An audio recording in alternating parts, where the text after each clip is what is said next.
தாவேக்கா பெட்டராக இருக்கும், ஏன்னா ஆளுங்கட்சி வேறு. இது வரைக்கும் நம்ம இல்லை, நீங்கள் இப்போது சேர்ந்ததுக்கு காரணம் ஆளுங்கட்சி ஆகிட்டாங்க, அந்த காரணத்துக்காக சேர்ந்தீங்களா? விஜயகாந்த் அவர்களை தாண்டி இங்கே யாரும் சினிமாவிலேருந்து ஒருத்தங்க வந்து அரசியலில் சைன் பண்ணுறதுக்கு வாய்ப்பே இல்லைன்னுலாம் பேசியிருக்கீங்களே சார். இப்போது சைன் பண்ணிட்டாருல்ல? அதாவது ஒரு விஷயம் தான், அதுதான் நான் என்ன சொல்கிறேன்னா, நீங்கள் அப்படி பேசுனீங்களே சார், இப்போ வந்துட்டாரே சார், அது நடக்கும், அது நம்ம கையில் கிடையாது. இந்த காலங்களில் திமுகவும் அதிமுகவும் என்ன பண்ணாங்களோ அதை தான் இப்போ தாவேக்கா பண்ணிட்டு இருக்குன்னு எடுத்துக்கலாமா? அதுதான் நீங்களே சொல்லிட்டீங்களே, கடந்த காலில் அதிமுகவும் திமுகவும் பண்ணதை இப்போ தாவேக்கா பண்ணுதுன்னு சொல்லி நீங்களே சொல்லிட்டீங்களா. அப்புறம் எதுக்கு என் வாயிலிருந்து பதில் எதிர்பார்க்குறீங்க? 1000 கருத்து வேறுபாடுகள் எனக்கு அவருக்கும் பர்சனலாக கிடையாது. வாய்க்கா வரப்பு தகராறா, மாமா மச்சான் தகராறா, அதெல்லாம் நீங்கள் அப்போ இன்னொரு கட்சியில் இருந்தீங்க, அப்போ அதுக்காக நான் அந்த கட்சிக்காக அந்த தலைவருக்காக நான் பேசினேன். கேப்டனையும் விஜய் சாரையும் கம்பேர் பண்ணாதீங்க, அவர் வேற அப்படிங்கிறத நம்ம அந்த கட்சிக்காக நம்ம பேசணும். இப்போ இந்த கட்சிக்கு வந்துட்டோம், இந்த கட்சிக்காக இந்த தலைவருக்காக நான் பேசி தான் ஆகணும்.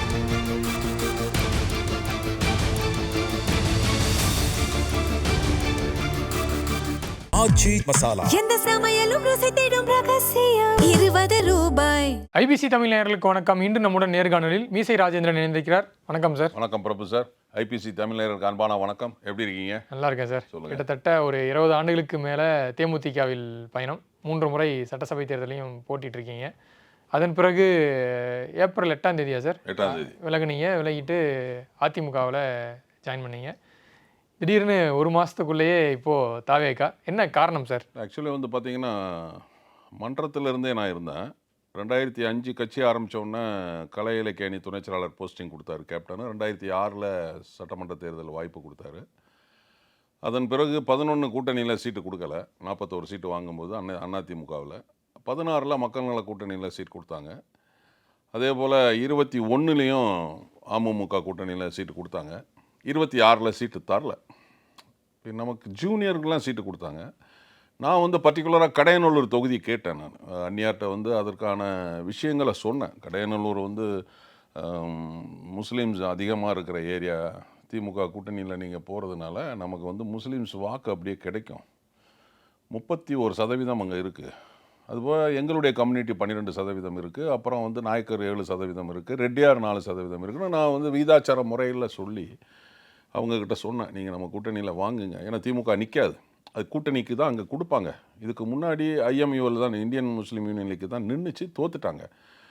இப்போது அந்த இருக்கிற சிட்டிங் அந்த எம்எல்ஏக்கு அதிருப்தியில் இருக்குது. ஸோ நம்ம நின்னோம்னா டெஃபினட்டாக ஜெயிப்போம் அப்படின்னு சொல்லி நான் சொன்னேன். அவங்க சீட்டு வாங்கலை. பட் 10 வருஷம் 9 வருஷம் அவங்களுக்கெல்லாம் சீட்டு வாங்கி கொடுத்தாங்க. நான் யோசனை பண்ணேன். ஆக்சுவலி இது கேண்டிடேட்டு 30ஆம் தேதி அறிவித்தாங்க. நான் ஒரு 8 நாள் எடுத்துக்கிட்டேன், டைம் எடுத்துக்கிட்டேன். என்ன பண்ணுறது ஏது மன உளைச்சலுக்கு ஆளாகி, சரி கட்சி விட்டு வந்துடலாமா, இல்லைன்னா எந்த கட்சிக்கும் போகாமல் அப்படியே இருந்துடலாமா அப்படின்லாம் யோசனை பண்ணி எங்களுடைய வெல்விஷர்ஸு ஃப்ரெண்ட்ஸ்லாம் டிஸ்கஸ் பண்ணேன். அப்போ சொன்னாங்க, அப்போ இவ்வளோ நாள் வேலை பார்த்ததுக்கு அர்த்தம் இல்லாமல் போயிடும். எக்ஸ்பீரியன்ஸ் இருக்குது, 22 வருஷம் எக்ஸ்பீரியன்ஸ் அரசியலில் இருக்குது அப்படிங்கிறது. அப்புறம் நீங்கள் ஏதாவது ஒரு இப்போ சான்ஸ் எடுத்துக்க அப்படின்னு டிஸ்கஸ் பண்ணும்போது சொன்னாங்க, அது பிஜேபி ஆர் ஏடிஎம்கே அப்படின்னாங்க. ஸோ இப்போ நமக்கு ஸ்டேட் பாலிட்டிக்ஸ் ஏடிஎம்கே பெட்டராக தோணுச்சு. நான் அதனால் 8ஆம் தேதி அங்கே ஜாயின் பண்ணேன். 8ஆம் தேதி ஜாயின் பண்ணிவிட்டு ஒரு 10 நாள் பிரச்சாரம் போனேன். அப்புறம் அதுக்கப்புறம் நடந்த சூழ்நிலை உங்களுக்கு தெரியும். ஏன்னா ஏடிஎம்கேல என்னென்ன நடந்தது, நிறைய பிரச்சனைகள். 25 பேர் இங்கே வந்தாங்க, அங்கே போனாங்க, திரும்ப இங்கே வந்தாங்க. ஸோ இப்படி இருக்கிற சூழ்நிலையில் அம்பாசமுத்திரம் சட்டமன்ற உறுப்பினர் அண்ணன் எசக்கி சுப்பியா அவர்கள் நமக்கு நல்ல நண்பர், 25 வருஷமாக நண்பர். இப்போது அவர், நான் நாளைக்கு ரிசைன் பண்ண போகிறேன், நீங்கள் இதில் கன்டினியூ பண்ணுறீங்களா, அப்புறம் என்னோட வர்றீங்களான்னு கேட்டார். நான் யோசனை பண்ணி சொல்கிறேன்னா ஒரு 10 நிமிஷம் டைம் கொடுங்கன்னா, அப்புறம் 10 நிமிஷம் டைம் எடுத்துக்கிட்டு டிஸ்கஸ் பண்ணிவிட்டு அப்புறம் சொன்னேன். நான் சரி, நான் 10 நிமிஷத்தில் முடிவு பண்ணிட்டீங்களா சார்? நான் முடிவு பண்ணல. நம்ம ஃப்ரெண்ட்ஸு வெல்விஷர்ஸ் எல்லாத்தையுமே ஃபோனில் பேசிவிட்டு கேட்டுட்டு, சரி தாவேக்கா பெட்டராக இருக்கும், ஏன்னா ஆளுங்கட்சி வேற. இது வரைக்கும் நம்ம இல்லை, நீங்கள் இப்போ சேர்ந்ததுக்கு காரணம் ஆளுங்கட்சி ஆகிட்டாங்க, அந்த காரணத்துக்காக சேர்ந்தீங்களா? அதுவும் ஒரு காரணம். ஏன்னா நம்ம இது வரைக்கும் அரசியலில் இருந்தோம், சரி ஆளுங்கட்சியில் நம்ம போவோம். அண்ணன் எசக்கி சுப்பியா அண்ணன் நமக்கு நிறைய உதவி செஞ்சுருக்கிறார், நிறைய ஹெல்ப் பண்ணியிருக்கிறாரு. 25 வருஷம் பழக்கம், என்னுடைய பக்கத்து ஊர், பக்கத்து தொகுதி. சரி, அப்போ அண்ணன் சொல்லும்போது நம்ம சரி ரைட்டு, நான் கரெக்டாக தான் சொல்லுவார், ஏன்னா நம்மளோட சீனியர் அரசியலில். ஸோ அதனால் நான் அண்ணனோட போய் அதில் தாவேக்கால இணைஞ்சு. இல்லை சார், நீங்கள் சொல்கிறது கரெக்டு தான். இவ்வளோ நாள் எதிர்முகாமல் இருந்தால் இப்போ ஒரு ஆளுங்கட்சி ஆகிருக்குன்ட்டு, நாளைக்கு தாவேக்கா ஃபியூச்சரில் எதிர்கட்சி ஆகிறான்னு வச்சுக்கோங்களேன், அப்போ என்ன முடிவு? இதில் தான் இருப்போம். எப்போ நான் 22 வருஷமாக கேப்டன் கூட இருக்கோமே, நம்ம ஆளுங்கட்சியிலே இருந்தோம். 22 வருஷம் இருந்தோம்ல, விசுவாசமாக இருந்தோம், உண்மைக்காக இருந்தோம், உழைப்புக்காக இருந்தோம்ல. ஸோ அப்போது தாவேக்காவில் உங்களுக்கு வந்து இப்போது உங்களுக்கு உரிய அங்கீகாரம் கொடுப்போம், உங்களுக்கு வந்து அடுத்து வரக்கூடிய உள்ளாட்சி தேர்தல் வருது, இப்போ அடுத்து மக்களவைத் தேர்தல் வருது, இதெல்லாம் அங்கீகாரம் கொடுப்பாங்கன்னு நீங்கள் எக்ஸ்பெக்ட் பண்ணுறீங்களா? சார், அதாவது எந்த ஒரு கட்சியிலையுமே வந்து போன உடனே சீட்டு கொடுப்பாங்கன்னு நம்ம எதிர்பார்க்க முடியாது. ஏன்னா நம்ம அரசியல்லையும் இருந்திருக்கிறோம். புதுசாக வந்த ஆளுங்களுக்கு எப்போதுமே வந்து அரசியலில் வந்து கொடுக்க மாட்டாங்க. புரியுதுங்களா? நம்ம உழைப்போம். நம்ம உழைப்புக்கு தகுந்து அவங்க ஏதாவது பார்த்து செஞ்சாங்கன்னா ஓகே, செய்யட்டாலும் ஓகே. நம்ம உண்மையாக இருப்போம், விசுவாசமாக இருப்போம், உழைப்போம், அவ்வளோதான். சார் இப்போது உங்களுக்கு தேமுதிக தான் உங்களுக்கு ஒரு அங்கீகாரம் கொடுத்துச்சு. விஜயகாந்த் அவர்கள் தான் வந்து உங்களுக்கு ஒரு நீங்களே கடந்த கால நேர்காணல்கள் நிறைய பேசியிருக்கீங்க. அப்படி இருக்கும்போது ஒரே ஒரு தேர்தலில் உங்களுக்கு சீட்டு கொடுக்கல. அதுதான் ஒரு காரணம். தேர்தலில் நீங்கள் கொடுக்கல அதான் 2 சார். அதாவது 2021 உங்களுக்கு கொடுக்கல, 11லையும் கொடுக்கல, கூட்டணியை வரும்போதும் கொடுக்கல, 26லையும் கொடுக்கல, தனியாக நிற்கும் போது கொடுக்குறாங்க. சரி, எனக்கு மட்டும் கிடையாது, மன்றத்தில் இருக்கிறவங்க யாருக்குமே வந்து கொடுக்கல, நிறைய பேர் கொடுக்கல. ஸோ அப்போது நமக்கு வந்து ஒரு கில்ட்டி ஆச்சு. சரி, நம்ம தொடர்ந்து இதில் பயணம் பண்ணோம்னா எந்த ஒரு இதுவுமே இல்லை. அது தவிர நிறைய விஷயங்கள் உள்ளே இருந்துச்சு. அது நம்ம வந்து வெளியே சொல்ல முடியாது. ஏன்னா வந்து நிறைய மன உளைச்சலுக்கு நம்ம ஆளானோம். ஜனவரி 9ஆம் தேதி கடலூரில் வந்து மாநாடு நடக்குது. எந்த மாநாடாக இருந்தாலும் என்னை வந்து கேப்டன் பேச வைப்பார். அது நீங்கள் பார்த்துருப்பீங்க. மாநாடு எல்லா மாநாட்டிலையுமே நான் வந்து அந்த மேடையில் நான் பேசுவேன். பட் இந்த மாநாட்டில் எனக்கு வந்து பேசுகிறதுக்கு அலோவ் பண்ணலை. இதே மாதிரி நிறைய விஷயங்கள் நம்ம வந்து வெளியில் சொல்ல முடியாததை வந்து சொன்னால் எனக்கும் அசிங்கம், அது அவங்களுக்கும் அசிங்கம். அதனால் நம்ம நிறைய பாதிக்கப்பட்டோம். ஸோ அப்போ வந்து அதுக்கு மேலே நமக்கு வந்து அந்த இடத்துல பயணம் பண்ணுனால் மனசு ஒப்பாமல் நம்ம அதில் வந்து பயணப்பட வேண்டிய சூழ்நிலை வரும். ஸோ அதனால் நம்ம பெட்டர் நம்ம வந்து ரிலீவ் ஆகிக்கலாம் அப்படிங்கிறதுனால நம்ம இல்லை நீங்கள் ரிலீவ் ஆகிட்டு நீங்கள் நேரடியாக தாவேக்கால போய் சேர்ந்தீங்கன்னா இந்த அது நிறைய பேருமே சொன்னாங்க. அது சொன்னாங்க. அது நிறைய பேர் என்னுடைய ஃப்ரெண்ட்ஸ் எல்லாருமே அதை வந்து சொன்னாங்க. நீ வந்து சைலண்டாக இருந்துக்கிட்டு அதுக்கப்புறம் கூட ஜாயின் பண்ணியிருக்கலாம். நீங்கள் அதிமுக போயிட்டு இங்கே வந்தது வந்து தப்பான விஷயம். பட் அது அவங்க வந்து இப்போ அதிமுகவில் நம்ம வந்து அந்த சூழ்நிலை சரியில்லாதனால தான் நம்ம வெளியே வந்தோம். சூழ்நிலை கரெக்டாக இருந்தாலும் அப்படி தான் நம்ம மெயின்டைன் பண்ணியிருப்போம்.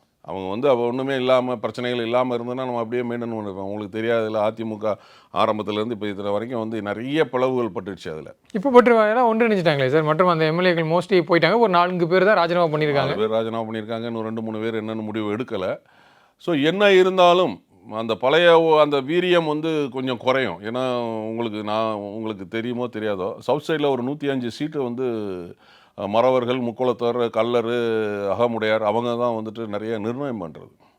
ஸோ இந்த எலெக்ஷன் அதுக்கு வந்து அம்மையார் சசிகலா எல்லாத்தையுமே சேர்த்து, அண்ணன் டிடிவி அண்ணன் தினகரனெல்லாம் சேர்த்து ஒரு ஒன்றுபட்ட அதிமுகவாக இருந்தால் அது வந்து ஸ்ட்ராங்காக இருக்கும்னு என்னுடைய ஃபீலிங். ஸோ இப்போ வந்து அவங்க அம்மையார் வந்து நிறைய இடங்களில் வந்து நின்று ஒரு 1000 ஓட்டு 2000 ஓட்டுலாம் பிரிச்சுட்டாங்க. 3000 ஓட்டு 5000 ஓட்டு அதெல்லாம் வந்து அதிமுக நிறைய பாதிப்பாயிடுச்சு. ஸோ நம்ம இதெல்லாம் வந்து பார்க்கும்போது இன்னும் வந்து நிறைய பிளவுபட்டு போய்கிட்டு இருக்கிறதுனால நம்ம அதிமுக வந்து சார் நம்ம பயணப்படுறது சரியான ஒரு விஷயம் இல்லை அப்படிங்கிறது நிறைய ஃப்ரெண்ட்ஸ் என்ன வந்து அட்வைஸ் பண்ணாங்க. உங்களுடைய அரசியல் எதிர்காலம் கருதி இப்போ தாவேக்கால இணைஞ்சிருக்கீங்களா சார்? சார், அரசியல் எதிர்காலமும் நீங்கள் வச்சுக்கலாம். நீங்கள் வந்து நம்ம வந்து மக்களுக்காக கேப்டன் எப்படி சேவை செய்யணும்னு நினச்சாரோ அதே மாதிரி இவர் திரு விஜய் சார் சேவை செய்யணும்னு நினைக்கிறாரு. ப்ளஸ் கேப்டன் எப்படி மன்றத்துக்காரங்களை வந்து எல்லாத்தையுமே பூஸ்டப் பண்ணாரோ அதே மாதிரி இவரும் பண்ணுறாரு. நிறைய விஷயங்களில் கேப்டனை வந்து ஒத்து போனதுனால சரி, நமக்குள் முன்னாடி 1000 கருத்து வேறுபாடுகள் இருந்தாலும் சரி நம்ம சேருவோம். கடந்த காலங்களில் நீங்கள் வந்து அரசியல் ரீதியாக நிறைய விமர்சனங்களையும் வச்சுருக்கீங்க. அரசியல் ரீதியாக நம்ம பண்ணியிருக்க மாட்டோம். அரசியல் ரீதியாக நம்ம வந்து சினிமாவில் வந்து பண்ணியிருப்போம். அரசியல் ரீதியாக கேப்டன் அப்போ இவர் இயக்கம் ஆரம்பிக்கிறதுக்கு முன்னாடி கேப்டனையும் இவரையும் அதாவது விஜயகாந்த் அவர்களை தாண்டி இங்கே யாரும் சினிமாவிலேருந்து ஒருத்தங்க வந்து அரசியலில் சைன் பண்ணுறதுக்கு வாய்ப்பே இல்லைன்னுலாம் பேசுகிறீங்களே சார். இப்போது சைன் பண்ணிட்டார்ல. அதாவது ஒரு விஷயம் தான், அதுதான் நான் என்ன சொல்கிறேன்னா, அது இப்போ நீங்கள் அப்படி பேசுனீங்களே சார், இப்போ வந்து வந்துட்டாரே சார், அது வந்து நடக்கும். அது நம்ம கையில் கிடையாது. புரியுதுங்களா? இப்போ வந்து அரசியல் நிலைப்பாடில் வந்து திமுகவும் காங்கிரஸும் ரொம்ப வருஷம் கூட்டணியில் இருந்தது. இப்போ கூட்டணியில் விட்டு போயிடுச்சு. 1972 கலைஞர் அவர்கள் வந்து மதுரை ஏர்போர்ட்டுக்கு அம்மையார் இந்திரா காந்தி வரும்போது கல்லை அடித்து தூக்கி அடித்து எல்லாம் ரத்தம்லாம் வந்துச்சு. பல நெடுமாறன் தான் காப்பாற்றி கூட்டு போனார். அடுத்த 6 மாதத்தில் நேருவின் மகளே வருக, நிலையான ஆட்சி தருகன்னு சொன்னாங்க. அதே மாதிரி அண்ணன் வைகோ அவர்கள் வந்து வாரிசு அரசியல் அப்படின்னு சொல்லி கட்சி வெளியில் வந்து ஒரு கட்சியை ஆரம்பித்து இப்போ திரும்ப அவர் எதுக்காக வெளியே வந்தாரோ, இப்போ நான் வந்து முதலமைச்சராக ஸ்டாலின் அவர்களை நான் வந்து கண்டிப்பாக ஆக்கியே தீர்வேன்னு கூட்டணி போனார். புரியுதுங்களா? அதனால் அரசியல் நிலைப்பாடுகள் எப்போ வேணாலும் எது வேணாலும் நடக்கலாம். ஒரு கட்சிக்கு நடக்கும்போது, ஒரு தலைவருக்கு நடக்கும்போது தனிப்பட்ட ஒரு நபர் நானும் அதை வந்து போகிறதுல ஒன்றும் தப்பு இல்லையே. ஸோ அந்த வரிசையில் தான் இப்போ நீங்களும் வந்து போய் இணைஞ்சிருக்கீங்களா சார்? அப்படி எடுத்துக்கலாமா? அதான் சார் சொல்கிறேன், அது அவங்கவுங்க தனிப்பட்ட விருப்பம் சார். அது இல்ல, என்னுடைய correct தான் விருப்பம், சார். நான் என்னுடைய இல்லை விருப்பம். சார், இப்போ நீங்கள் மட்டும் இல்லை, இங்கே இருக்கக்கூடிய பொதுவான அரசியல்வாதிகள் நீங்கள் சொன்னீங்கல்ல, வைகோலிருந்து நிறைய பேரை சொன்னீங்கல்ல, இப்போது பொது வெளியில் கடந்த காலங்களில் ஒரு கடுமையான விமர்சனத்தை வைக்கிறீங்க. கிட்டத்தட்ட கரூர் சம்பவத்திலேருந்து எடுத்துக்கோமே, இவரை நேரடியாக போய் பார்த்துருக்கணும், இங்கே கூப்பிட்டு பார்த்தது தப்புன்றலாம் கடுமையான விமர்சனங்களை வந்து முன்வைக்கிறீங்க. இவர் விஜயகாந்த் அவர்கள் மாதிரி இவர் எப்படி சைன் பண்ணுறாருன்னு பார்க்கலான்றலாம் பேசிட்டு, இப்போ நீங்கள் போய் சேர்ந்தீங்கன்னா உங்கள் மேலே ஒரு கிரெடிபிலிட்டி இருக்குல்ல. இப்போ நீங்கள் ஒரு தேமுதிக இருந்தார், கேப்டன் கூட பயணிச்சார், இவர் வந்து ஒரே மாதத்தில் இப்போ அதிமுக போகிறாரு, டக்குன்னு அங்கேருந்து தாவேக்காவுக்கு அப்படின்ட்டு இருக்கும்போது, உங்களுக்கு ஃப்யூச்சரில் தாவேக்காலேயே ஒரு அங்கீகாரம் கொடுத்து நீங்கள் ஒரு மக்கள் முன்னாடி போகும்போது உங்களுக்கான ஒரு கிரெடிபிலிட்டி இருக்குல்ல. அதுதான் இப்போ நம்ம எங்கள் தலைவரே, இப்போ இருக்க தலைவர் நம்ம விஜய் சாரே எடுத்துக்கங்க. இப்போ திமுகவை பற்றி விமர்சனங்கள் நிறைய வச்சார். இப்போ ஜெயிச்சதுக்கப்புறம் திரு ஸ்டாலின் சாரை போய் பார்த்தார்ல. அவர் மட்டும் பார்க்கல, எல்லாத்தையும் பார்த்தாரு. பார்த்தாரு. எடப்பாடி பழனிசாமி அவர்களை மட்டும் பார்க்கல. எங்களுடைய முன்னாள் பொதுச் செயலாளர் அந்நியார் பிரமேலாதா விஜயகாந்தியும் பார்க்கல. புரியுதுங்களா? பட் எல்லாரையும் பார்த்தார்ல. இப்போ திமுகவை தான் கடுமையாக விமர்சனம் பண்ணார், போய் பார்த்தார்ல, ஒரு நாகரிகம் கருதி போனார்ல. ஸோ அதே மாதிரி நாங்கள் வந்து போய் சேர்றதில் வந்து ஒன்றும் தப்பு இல்லையே. புரியுதுங்களா? அது அவர் மறப்போம் மன்னிப்போம்னு அவர் வந்து ஒரு பக்குவப்பட்டு நம்மளை வந்து மன்னிக்கலாம். என்னங்க, நான் என்னைய விடுங்க, நான் ஒரு சாதாரண ஒரு தேமுதிகவில் ஒரு நிர்வாகியாக இருந்தேன். நிறைய விமர்சனம் பண்ண திமுக அதிமுகவில் உள்ள எம்எல்ஏக்கெல்லாம் போய் ஜாயின் பண்ணதை எல்லாத்தையுமே அவர் வரவேற்று சேர்த்துக்கிட்டாரா? இல்லை, அது எப்படி பார்க்குறீங்க சார்? அதாவது 2011-16 பீரியடில் தேமுதிகவிலிருந்து கிட்டத்தட்ட ஒரு 10க்கும் மேற்பட்ட எம்எல்ஏக்களை ஜெயலலிதா அவங்க அப்படியே ஆதரவு அணியாக மாறினாங்க. 9 பேர் மாறினாங்க. இப்போது அதே வேலையை தான் வந்து தாவேக்காவும் பண்ணுறது. கிட்டத்தட்ட வந்து குதிரை பேருன்னு இப்போ வந்து அதிமுகவிலிருந்து வெளிப்படையான ஒரு குற்றச்சாட்டை வைக்கிறாங்க. எம்எல்ஏக்கள் ரிசைன் பண்ணுறாங்க, தலைமைச் செயலகத்திலே போய் அமைச்சர் ஆதவ அர்ஜுனாவை பார்க்குறாங்க, அடுத்து சில மணி நேரங்கள்லேயே வந்து கட்சியில் இணைகிறாங்க. இது எப்படி எடுத்துக்கிறது? 25 பேர் உங்களுக்கு வந்து சட்டசபையில் ஒரு ஆதரவு கொடுக்குறாங்க. அதிமுக மட்டும் கிடையாது, நிறைய வரிசையில் வந்து கட்சிகள் மதிமுகவிலிருந்து முன்னாடி நடந்திருக்கு இந்த மாதிரி விஷயங்கள். மதிமுகவிலையும் நடந்திருக்கு. புரியுதுங்களா? இப்போ அது அண்ணன் ஆதவ அர்ஜுனா சொல்லியிருக்காரு, இது குதிரை பேரம் கிடையாது, குதிரை வேகம்னு அவர் வந்து பேட்டி கொடுத்துருக்கிறாரு. அது அவங்க விருப்பப்பட்டு போகிறாங்க. இப்போ நான் சொன்னது தான், நான் விருப்பப்பட்டு போகிறேன், அதுமாதிரி அவங்க விருப்பப்பட்டு அவங்க ரிசைன் பண்ணிவிட்டு அவங்க வந்து கட்சியில் வந்து இணைகிறாங்க. அது அவங்கக்கிட்ட தான் கேட்கணும், நீங்கள் ஏன் விருப்பப்பட்டீங்க, ஏன் இணையிறீங்க அப்படிங்கிறது வந்து கேட்கணும். இல்லை சார், இப்போ நீங்களும் ஒரு பார்ட் ஆஃப் த பார்ட்டியில் நீங்கள் ஒரு மெம்பர் இல்லை. இப்போது நீங்கள் வந்து தாவேக்கில் அணிஞ்சிருக்கீங்க, இப்போ வந்து தூய சக்தின்னு சொல்லிட்டு ஆட்சி அமைச்சிருக்காங்க. அப்படி இருக்கக்கூடிய சூழ்நிலையில் மற்ற எல்லா கட்சிகளும் பண்ணுறாங்க, அதே தான் இப்போ திமுக அதிமுக அதே மாதிரி தான் இப்போ தாவேக்கா, அப்படி எடுத்துக்கலாமா சார்? இப்போது இல்லை, அது வந்து நான் ஒன்றும் சொல்கிறதுக்கு இல்லை, நீங்கள் சொல்கிறீங்க. அது ஆக்சுவலாக வந்து பார்த்தீங்கன்னா, அப்போ வந்து நீங்கள் விடுதலை சிறுத்தைகளாகட்டும், ஐஎம்யூலாகட்டும், கம்யூனிஸ்ட் ஆகட்டும், இங்கே நின்று ஜெயிச்சுட்டு அங்கே போய் ஆதரவு கொடுக்குறாங்க. அதுதான் அரசியல். அதேமாரி எம்எல்ஏ எல்லாருமே வந்து ரிசைன் பண்ணிட்டு போய் அங்கே போய் வந்து ஆதரவு கொடுத்து அவங்க வந்து எனக்கு அங்கே பயணம் பண்ண பிடிக்கலன்னு சொல்லி அவங்க வந்து போகிறாங்க. அதுவும் அரசியல். அதே மாதிரி தாவேக்காவும் அரசியல் பண்ணுது. இதை ஏன் நம்ம வந்து தப்பாக வந்து நினைக்கணும், தப்பாக எடுத்துக்கணும்? அதே தான் சொல்கிறேன். திமுக அதிமுக மாதிரி அதே மாதிரி தாவேக்காவும் பண்ணுறாங்க, அதையே நீங்கள் தப்பாக எடுத்துக்கிறீங்க. அந்த வகை தானே சார்? அப்படி தானே எடுத்துக்கணும் சார். நீங்கள் உங்களுக்கு வந்து மெஜாரிட்டி காட்டும்போது வந்து அவங்களுக்கு தேவைப்படும் போது அவங்க பார்க்கத்தான் செய்வாங்க, கேட்கத்தான் செய்வாங்க. மெஜாரிட்டி கிடச்சிருச்சு தாவேக்காவுக்கு சட்டசபையில். திமுக பக்கம் இருந்த ஆதரவு, அதே நீங்கள் சொன்ன மாதிரி அவங்க கூட்டணியில் ஜெயிச்ச விசிக ஆகட்டும், இடதுசாரிகளாகட்டும், ஐஎம்எல் ஆகட்டும், காங்கிரஸ் ஆகட்டும், இங்கே எல்லாருமே வந்து சட்டசபையில் அவங்க ஆதரவு தெரிவிக்கும் போதே அவங்க பெரும்பான்மையை தனி பெரும்பான்மையை நிரூபிச்சிட்டாங்க. அப்படி இருக்கக்கூடிய சூழ்நிலையில் 25 பேர் அதிமுகவில் பிரிஞ்சு உங்களுக்கு ஆதரவு தெரிவிக்கிறாங்க.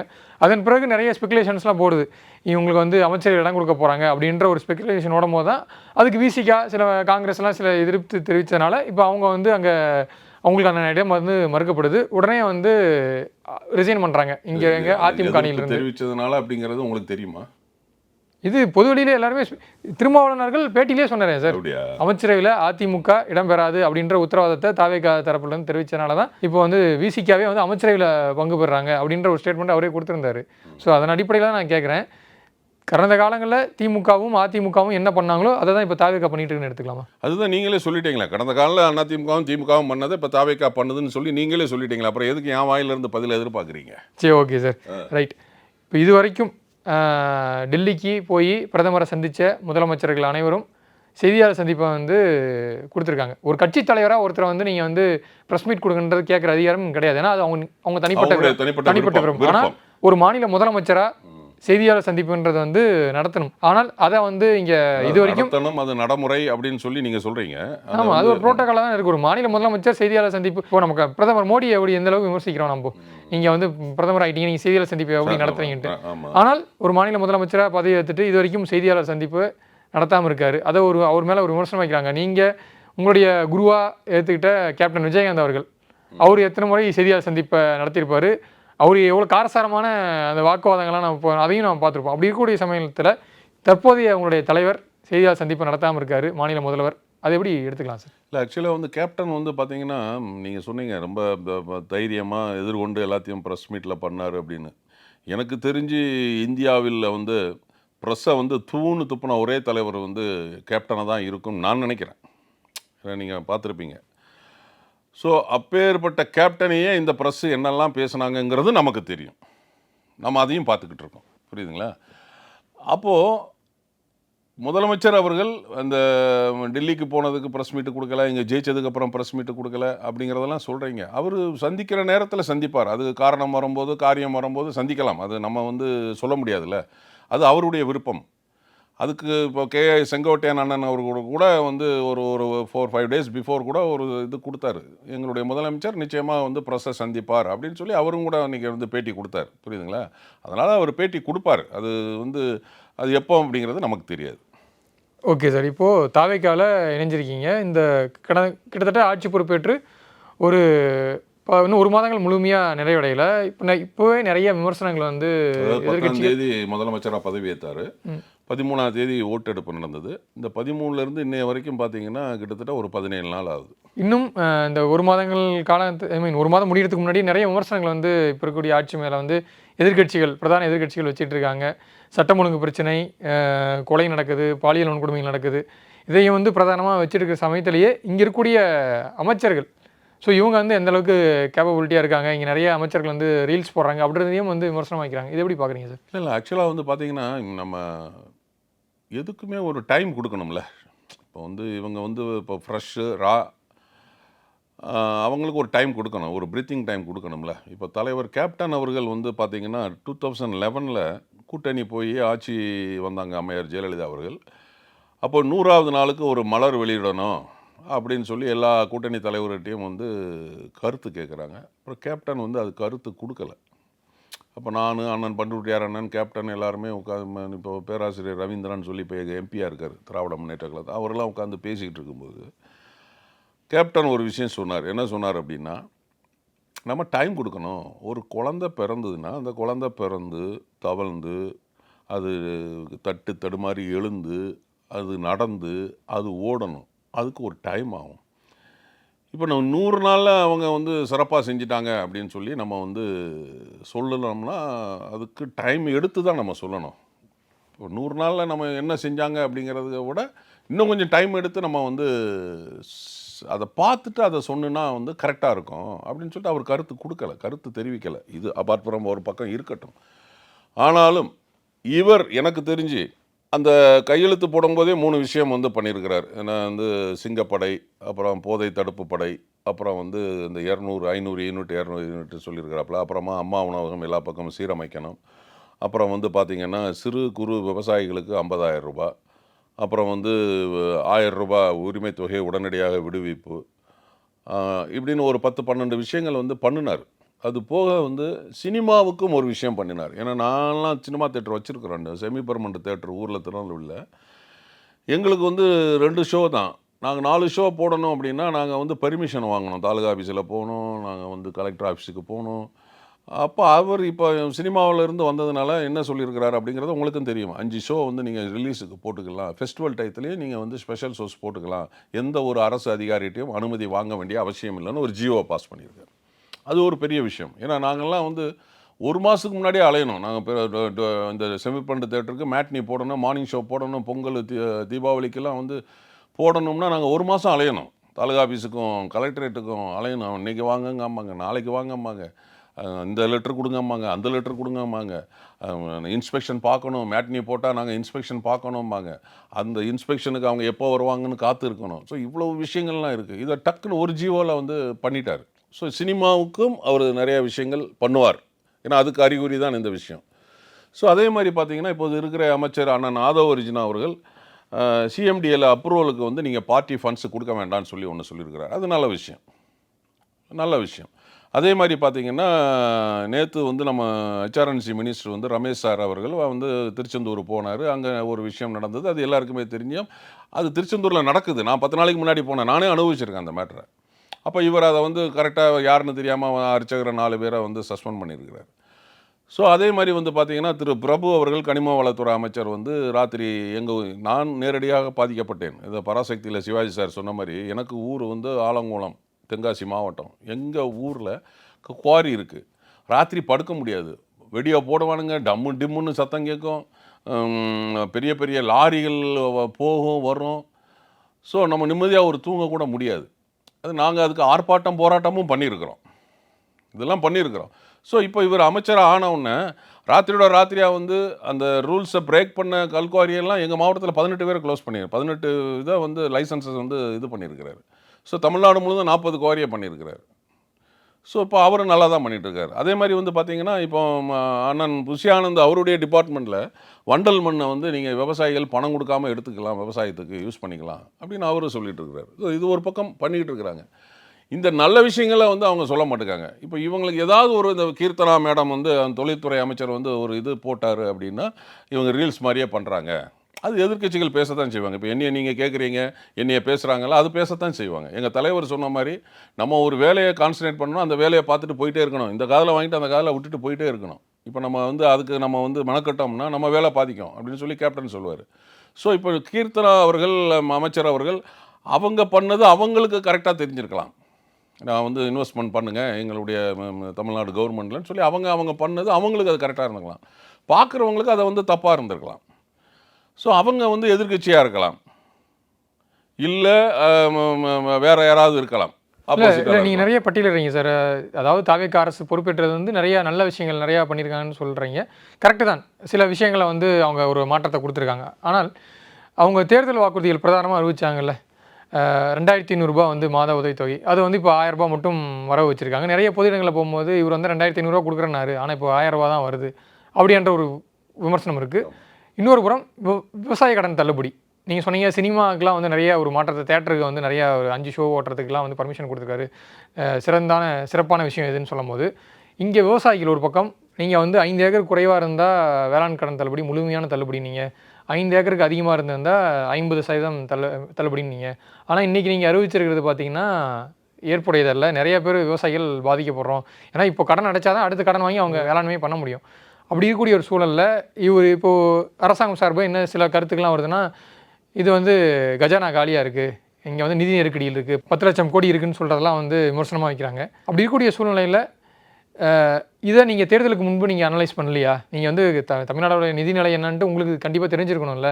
நீங்கள் அடுத்து ஆட்சியில் அமர போகிறோன்ட்டு நீங்கள் வாக்குறுதிகள் கொடுக்கும்போது இதெல்லாம் நீங்கள் அனலைஸ் பண்ணாமல் எப்படி ஆட்சிக்கு வந்தீங்க அப்படின்ற ஒரு கேள்வி ஒரு சாமானிய மக்கள் விவசாயிகளிலிருந்தே இப்போ அரசாங்கத்தை நோக்கி எழுது. இது வந்து இப்போ இருக்கக்கூடிய அரசாங்கத்துக்கு நீங்கள் நிறைய நல்ல விஷயங்கள் பண்ணாலும் இது ஒரு நெகட்டிவாக மாறதுக்கான வாய்ப்புகள் இருக்கு இல்லையா? அது அவருடைய பதவியேற்பு விழாலே அவர் சொல்லியிருக்கிறார், எனக்கு கொஞ்சம் கால அவகாசம் கொடுங்க.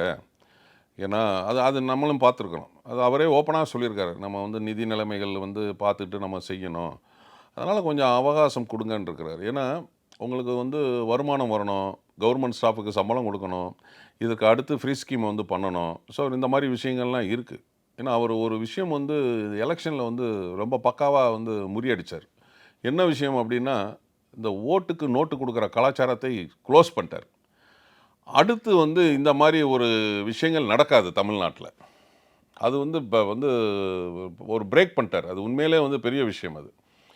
ஸோ இப்போ இந்த வாக்குறுதிகளை அவர் நிறைவேற்றுறதுக்கு காலம் வேணும். ஏன்னா அவங்களுக்கு வந்து ஃபண்ட்ஸ் வேணும்ல. அது வந்து எடுத்தவொடனே இப்போ வந்து அவர் ஆட்சிக்கு வந்து நம்ம சொல்கிறோம் 17 நாள் தானே ஆகுது, அவரே வந்து சொல்லியிருக்கிறாரு. அதனால் அந்த கால அவகாசம் நம்ம அவருக்கு கொடுக்கணும். அதை கொடுத்ததுக்கப்புறம் நீங்கள் கேட்டீங்க, நீங்கள் சொன்னீங்க அது வந்து முன்னாடியே அவருக்கு தெரிஞ்சிருக்குமே அப்படின்லாம் வந்து நீங்கள் வந்து சொன்னீங்க. சரி, அவர் முன்னாடியே வந்து அரசோட நிதி நிலைமையை பற்றி அவருக்கு தெரிஞ்சிருக்குமா அப்படிங்கிறது எனக்கு ஒரு கொஸ்டின் மார்க். ஏன்னா இவங்க எப்படி வச்சுருக்காங்க எப்படிங்கிறதெல்லாம் நமக்கு தெரியாதுல்ல, அது அவருக்கும் தெரிஞ்சிருக்கிறதுக்கு வாய்ப்பு இல்லை. அது ஒரு கொஸ்டின் மார்க். இல்லை, தெரியணும் சார், தெரியணும். ஏன்னா இப்போ எதிர்க்கட்சி தலைவர் எடப்பாடி பழனிசாமி இருக்காருனாலும் ஒரு வாக்குறுதி கொடுக்குறாருன்னா, ஒரு முதலமைச்சராக வந்து அமர போகிறாருன்னா என்ன ஸ்டேஜில் இருக்குது, நம்ம என்ன மாதிரியான வாக்குறுதிகள் கொடுக்கலான்றது வந்து அந்த வாக்குறுதிகளை தயார் பண்ணுறாங்க ஒரு டீம். அந்த டீம் தயார் பண்ணதுலேருந்தே வந்து அதை அதை அதை பேஸ் பண்ணி தான் அவங்க ப்ரிப்பேர் பண்ணுவாங்க. இன்னொரு விஷயம் என்னென்னா, நீங்கள் சொன்னீங்கல்ல இது ஒரு டைம் எடுக்கும், ஆனால் அந்த டைம் எடுத்து நீங்கள் அந்த அனௌன்ஸ்மெண்ட்டை கொடுக்கலாமேன்றது தான் வந்து இங்கே நிறைய பேர் கேள்வியாக இருக்குது. இப்போ வேளாண் கடன் தள்ளுபடி முழுமையான தள்ளுபடினா நீங்கள் ஒரு டைம் எடுத்து நீங்கள் அனௌன்ஸ் பண்ணுங்கள். நீங்கள் ஒரு ஆர்டரை இப்போ பாஸ் பண்ணிட்டீங்க, இப்போ அதனால் பாதிக்கப்படுறது விவசாயிகள் நேரடியாக இமீடியட்டாக பாதிக்கப்படுறாங்க. அதை வந்து நீங்கள் கண்டிப்பாக வந்து மறுபரிசீலனை பண்ணுறது தான் வந்து எங்களுடைய விவசாய சங்கங்கள் வந்து அந்த போராட்டத்தை முன்னெடுத்துட்டு இருக்காங்க. ஏன்னா நீங்களும் வந்து சவுத்துனால நான் அதை பேஸ் பண்ணி கேட்குறேன். விவசாயி தான். இல்லை அது கரெக்டு, நீங்கள் சொல்கிறது எல்லாமே கரெக்டு. நீங்கள் அந்த ப்ரிப்பேர் பண்ணும்போது எல்லாம் அதெல்லாம் பார்க்கணும் அப்படிங்கிறதெல்லாம் எல்லாமே கரெக்டு தான். ஆனாலும் வந்து நேரடியாக அந்த நிதிநிலைகளை நம்ம வந்து வாட்ச் பண்ணும்போது வந்து பார்த்திங்கன்னா, இப்போ வந்து உங்களுக்கு தெரியாத ஒன்றும் இல்லை, ஒவ்வொரு விஷயங்களும் பண்ணுறதுக்கு நம்ம வந்து மத்திய அமைச்சகத்தோட நம்ம வந்து ஒத்துழைச்சி போகணும். அப்போ தான் வந்து நிதி வரும் அப்படிங்கிறது எல்லாருக்கும் தெரிஞ்ச விஷயம். ஸோ வந்து இப்போ நமக்கு உள்ள ஜிஎஸ்டியே அங்கே நிறையா வந்து நிலுவையில் நிற்கிது. ஸோ இவங்க அந்த கால்குலேஷனை வச்சுக்கிட்டு அந்த ஜிஎஸ்டி ரிலீஸ் பண்ணால் கூட நம்ம இதெல்லாம் ஸ்கீமை பண்ணலாம் கூட அவங்க நினச்சிருக்கலாம். புரியுதுங்களா? அவங்க என்ன நினச்சாங்கங்கிறது நமக்கு தெரியாதுல்ல. ஸோ அந்த மாதிரி கூட அவங்க வந்து அந்த விஷயங்கள் அந்த பேமெண்ட்டை ரிலீஸ் பண்ணிவிட்டு அதை வாங்கிக்கிட்டு கூட நம்ம இந்த மாதிரி விஷயங்கள் நம்ம வந்து ரிலீஸ் பண்ணலாம் அப்படின்னு கூட அதை நினச்சிருந்துருக்கலாம். ஸோ அது என்னங்கிறது நம்ம போக போகத்தான் தெரியும். கண்டிப்பாக சார், நீங்கள் நம்ம போக போக தெரியும். நீங்கள் வந்து ஒரு நீண்ட காலம் வந்து விஜயகாந்த் சாரோட பயணிச்சிருக்கீங்க. இப்போது தாவேக்கால இணைஞ்சிருக்கீங்க. இப்போ இருக்கக்கூடிய தாவேக்கா தலைவர் முதல்வர் விஜய் அவர்கள் மேலே வந்து நிறைய விமர்சனமும் வச்சுருந்துருக்கீங்க. ஆனால் இப்போ நீங்கள் சேரும் போது ஒரு ஸ்டேட்மெண்ட் கொடுத்தீங்க அந்த ப்ரெஸ் மீட்டில், செந்தூர பாண்டி கூட பயணித்தேன், நான் இப்போது செந்தூர பாண்டியோட தம்பியோட பயணிக்க போகிறேன் அப்படின்றது. என்ன கம்பேரிஷன் பார்க்குறீங்க சார்? விஜயகாந்த் சார் அவர்களுக்கும் இப்போ இருக்கக்கூடிய சிஎம் விஜய் சார் அவர்களுக்கும் என்ன கம்பேரிசன் பார்க்குறீங்க? இல்லை ஆக்சுவலி வந்து பார்த்தீங்கன்னா, நான் விஜயகாந்த் சார் கூட ரொம்ப கேப்டன் கூட ரொம்ப க்ளோஸாக நான் வந்து பழகினேன். ரொம்ப க்ளோஸாக பழகினேன். சினிமாவிலையும் பயணிச்சிருக்கீங்க, அரசியலையும் பயணம் பண்ணியிருக்கிறேன். ரெண்டுலேயுமே நான் ரொம்ப க்ளோஸாக பயணம் பண்ணியிருக்கிறேன். அவர் கூடயே சுற்றிருக்கிறேன். நம்ம பிரச்சாரம் போகும்போதெல்லாம் அவர் கூடயே இருந்திருக்கிறேன். பட் விஜய் சார் கூட நான் அந்தளவுக்கு ரொம்ப க்ளோஸாக பழகலை. பட் ஒரு விஷயத்தில் பழகட்டாலும் கேப்டன் அவருடைய சார்ந்தவர்களை மேலே லிஃப்ட் பண்ணணும்னு நினைப்பார். அதுக்கு உதாரணம் வந்து நம்ம 2011 அவர் மன்றத்தில் உள்ள ஒரு 25 பேரை சட்டமன்ற உறுப்பினராக, முக்கியமாக எக்மோரில் இருக்கிற அண்ணன் நலதம்பி சைக்கிள் கடை வச்சுருந்தவரை ஒரு சட்டமன்ற உறுப்பினராக ஆக்கினார். அதே மாதிரி திரு விஜய் சார் அவர்கள் அவரோட பயணம் பண்ண, அவரோட மன்றத்துக்காக உழைச்சவங்கள இன்றைக்கி 16 பேர் அமைச்சராகியிருக்கார். நிறைய பேர் சட்டமன்ற உறுப்பினராக இருக்கிறார். 2ஆம் கட்ட தலைவர்களையும் உருவாக்கியிருக்கிறார்.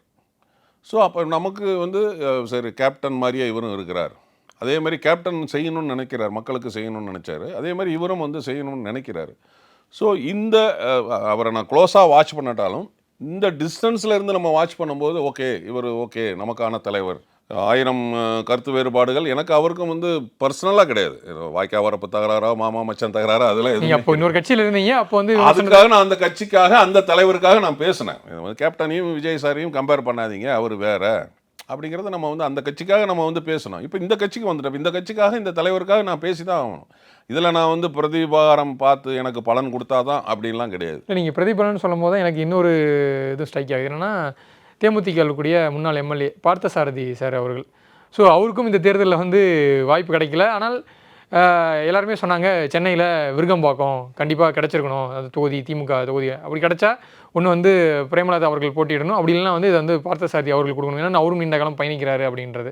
இப்போ அவருக்கும் வாய்ப்பு கிடைக்கல, ஆனால் அவர் இன்னும் அதே கட்சியில் தான் இருக்கார். அப்படி இருக்கும்போது ராஜேந்திரன் அவர்களுக்கு மட்டும் ஏன் வந்து ஒரு இந்த திடீர் முடிவு எடுத்தார் அப்படின்றத வந்து பலதரப்பட்ட இருந்த ஒரு கேள்வியாக இருக்குல்ல சார். அது அவர் இஷ்டம், இது என் இஷ்டம். இதை வந்து நம்ம வந்து ஒப்பிடக்கூடாதுல்ல. அது அவர் வராதது அவர் இஷ்டம், கன்டினியூ பண்ணுறது அவர் இஷ்டம். புரியுதுங்களா? இதில் நம்ம வந்து கம்பாரிசன் வந்து நம்ம ஒப்பிடக்கூடாதுன்னு நான் நினைக்கிறேன். இந்த டைமுக்குள்ளே நம்ம விமர்சிக்கக்கூடாது, இன்னும் அவங்களுக்கு ஒரு கால அவகாசம் கொடுங்கன்றது அது எல்லா தரப்பு மக்கள் இருந்தும் சொல்கிறாங்க. ஏன்னா இந்த ஷார்ட் பீரியடில் எல்லாம் விமர்சிக்கக்கூடாது. நீங்கள் கட்சியில் இணைஞ்சிருக்கீங்க, அதுவும் எந்த பிரதிபலனும் நான் எதிர்பார்த்து இணையில. ஆனால் இப்போ சேர்ந்தோடனே எனக்கு பதவி கொடுப்பாங்கன்னு நான் எதிர்பார்க்கல. ஏன்னா இப்போ இருக்கக்கூடிய ரசிகர்கள் தொண்டர்கள் அவங்களுக்குலாம் வந்து கட்சியில் அங்கீகாரம் கொடுக்கணுன்றதும் என்னோட எதிர்பார்ப்பாக இருக்குது. அப்படி இருக்கக்கூடிய சூழ்நிலையில் நீங்கள் எப்படி என்ன எதிர்பார்க்குறீங்க சார்? இனி இப்போ அமைஞ்சிருக்கக்கூடிய அரசாங்கம் தமிழ்நாட்டை எப்படி வழி நடத்தணும், எப்படி கொண்டு போகணும்னு எக்ஸ்பெக்ட் பண்ணுறீங்க? எனக்கு தெரிஞ்சு சார், சினிமாவிலிருந்து ஒரு ஃபோர்ஸாக வந்தது திரு எம்ஜிஆர் அவர்கள். அதற்கு அடுத்து வந்தது கேப்டன் அவர்கள். இந்த 2 பேரையும் தாண்டி பெரிய ஒரு ஃபோர்ஸாக வந்தது திரு விஜய் சார் அவர்கள். அது நம்ம வந்து மக்கள் கொடுத்த தீர்ப்பு. நம்ம கண்டிப்பாக தலை வணங்கி தான் ஆகணும். அது வந்து மாற்றுக்கருத்தே கிடையாது. ஸோ எம்ஜிஆர் அவர்கள் வந்து கூட்டணி வச்சு வந்தார். ஃபஸ்ட்டே கூட்டணி வச்சுட்டாரு. கேப்டன் அவர்கள் தனியாக வந்தார். பட் இவர் வந்து என்னென்னா தனியாக வந்து கூட்டணி வச்சார். தேர்தலுக்கு பின்னாடி கூட்டணி வச்சார். ஏன்னா அவர் படத்தில் சர்க்காரில் ஆடியோ லாஞ்சில் சொல்லிப்பார். ஒரு அவர் பேசியிருப்பார். அவரே சொல்லியிருப்பார். நம்ம வந்து தேர்தலில் நின்று நம்ம வந்து சர்க்கார் அமைக்கணும். ஆனால் நம்ம சர்க்கார் அமைச்சிட்டு தேர்தலில் நிற்போம் அப்படின்னாரு. அது ஒரு வார்த்தை சொல்லியிருப்பார் அந்த இதில் ஆடியோ லாஞ்சில் சொல்லியிருப்பார். அது மிகப்பெரிய ஒரு விஷயம். என்னென்னா மக்களுக்கு வேட்பாளர் தெரியாது, வேட்பாளருக்கு மக்களை தெரியாது. ஆனால் விஜய் சார், விசில் அந்த ரெண்டும் தான் தெரிஞ்சுது. ஒரு பெரிய ஒரு மாற்றத்தை வந்து கொடுத்துட்டாங்க. அது யார் கொடுத்தா, எப்போ கொடுத்தாங்க, எதுக்கு கொடுத்தாங்க அப்படிங்கிறத நம்ம கேள்வி கேட்க முடியாது. அது வந்து மக்களுடைய தீர்ப்பு, மகேஷன் தீர்ப்பு அது. அப்போ விஜய் சார் வந்து நல்லது செய்வார்னு தானே அதை வந்து அவங்க செஞ்சுருக்கிறாங்க. அப்போ இவரும் வந்து நிறைய பிரச்சாரங்களில் நான் உச்சத்தை பார்த்துருக்குறேன், நான் எல்லாத்தையும் பார்த்துட்டேன், நான் மக்களுக்கு செய்யணும்னு நினைக்கிறேன் அப்படின்னு சொல்லி சொல்கிறாரு. அப்போது நம்ம அவருக்கு கண்டிப்பாக கால அவகாசம் கொடுத்து தான் ஆகணும். இவருன்னு இல்லை, யாராக இருந்தாலுமே ஒரு புதுசாக ஒருத்தங்க வந்து ஒரு விஷயம் பண்ணுனாங்கன்னா அவங்களுக்கு கால அவகாசம் கொடுத்து தான் ஆகணும். இப்போ நீங்கள் வந்து இங்கே வரும்போது முதல் நாளில் இருந்ததுக்கும் 2வது நாளில் இருந்ததுக்கும் இப்போ உங்களுக்கு இருக்கிறதுக்கும் வித்தியாசம் தெரியும். எல்லாம் தெரிஞ்சிருக்குவீங்க. எங்கே எந்த இடத்துல இருக்குது, எங்கே எந்த இடத்துல எப்படி இருக்கணும், எப்படி பேசணும், என்ன செய்யணும், இங்கே இருக்கிறவங்ககிட்ட எப்படி பழகணும் அப்படிங்கிறது உங்களுக்கு தெரியும். ஸோ அதே மாதிரி அவரும் வந்து கொஞ்சம் கால அவகாசம் எடுத்து என்ன நடக்குது, எப்படி பண்ணணும் அப்படிங்கிறத டைம் எடுத்து செஞ்சு மக்களுக்கு நல்லது செய்வார். அது நம்ம வந்து ஏற்கனவே நிறைய பேர் அதை சொல்லிட்டாங்க. வந்து நிச்சயமாக அவர் செய்யணும்னு நினைக்கிறாரு, அவர் தாட் அப்படி தான் இருக்குது அப்படின்னு சொல்கிறாங்க. ஆனால் வந்து ப்ரெஸ்ஸில் சில ஆளுங்க என்னங்க அவர் ஆட்சியில் வந்து பாலியல் வன்கொடுமை இப்படி நடக்குது, கொலை இவ்வளோ நடந்துச்சு, இத்தனை நாளில் இவ்வளோ நடந்துச்சு, யாராக இருந்தாலுமே அது நடக்கத்தான் செய்யும். அதை கண்ட்ரோல் பண்ணணும். இப்போ திமுகவில் நடக்கலையா கவர்மெண்ட்டில், அதிமுக கவர்மெண்ட்டில் நடக்கலையா, அது நம்ம எல்லாமே பார்த்தோம். ஸ்டெர்லைட்டில் 17 பேர் சுட்டு கொண்டிருக்காங்களே, நிறைய எல்லா இடங்கள்லையுமே நடந்திருக்காது, எல்லா ஆட்சியிலையுமே நடந்திருக்கு. அதை எப்படி கண்ட்ரோல் பண்ணணும் அப்படிங்கிறது அது வந்து இனிமேல் வந்து அவர் சார் கண்டிப்பாக அதை கையில் எடுத்து எல்லா விஷயங்களும் கண்ட்ரோல் பண்ணுவார். எல்லா விஷயங்களும் மக்களுக்கு அது செய்வாருன்னு நாங்கள் வந்து நம்புகிறோம், நம்பிக்கையில் இருக்கிறோம். கண்டிப்பாக சார், நீங்கள் சொன்ன மாதிரி அடுத்தடுத்த செயல்பாடுகளை கண்டிப்பாக பொறுத்திருந்து பார்க்கலாம். நேரம் ஒதுக்கி நிறைய தகவல் பகிர்ந்துட்டீங்க. நேரத்துக்கு நன்றி சார். ரொம்ப நன்றி.